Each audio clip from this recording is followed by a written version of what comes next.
हे बाबा कपिलेश्वर, हे बाबा विदेश्वर, बाबा वैद्यनाथ, हे उगना महादेव, तोहर धिया पुता परेशान छ, सुध ले बाबा, बाबा कष्ट हर बाबा।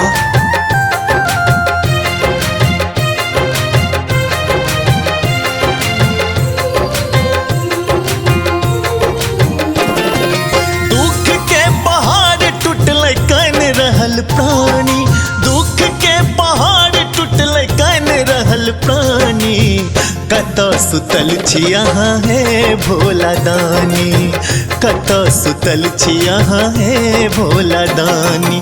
दुख के पहाड़ टूटल कन रहल प्राणी, दुख के पहाड़ टूटल कन रहल प्राणी, कत सुतल छी यहाँ हे भोला दानी, कत सुतल छी यहाँ हे भोला दानी।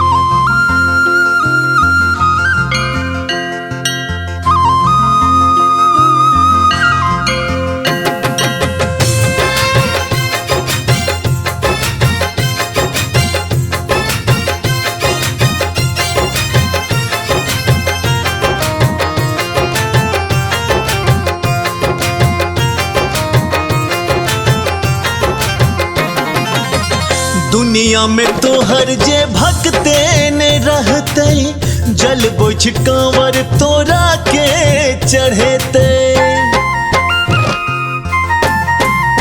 ओ बाबा दुनिया में तोहर जे भक्ते ने रहते, जल बोझ कांवर तोरा के चढ़ेते।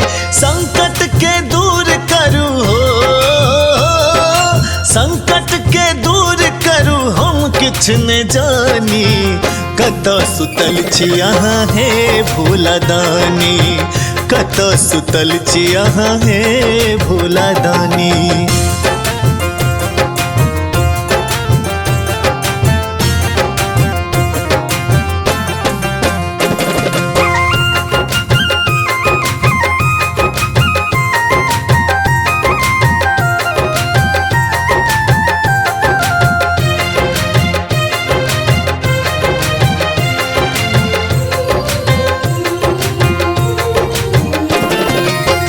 तोहर धिया पुता रोड पर चलै छै, तरसै छै अन्न बिना भूखे मरै छै।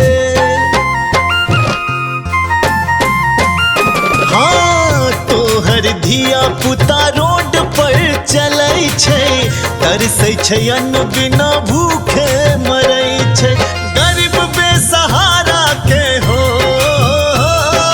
गरीब बेसहारा के बुझ परेशानी, कत सुतल छी यहाँ हे भोला दानी, कत सुतल छी यहाँ हे भोला दानी।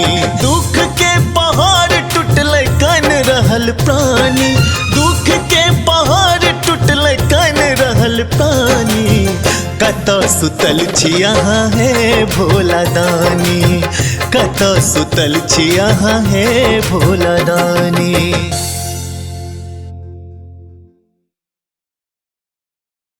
सब्सक्राइब करू विजय एंटरटेनमेंट चैनल के आ घंटी के निशान के जरूर दबाओ हमरा सबक वीडियो सबसे पहले देखबाक लेल।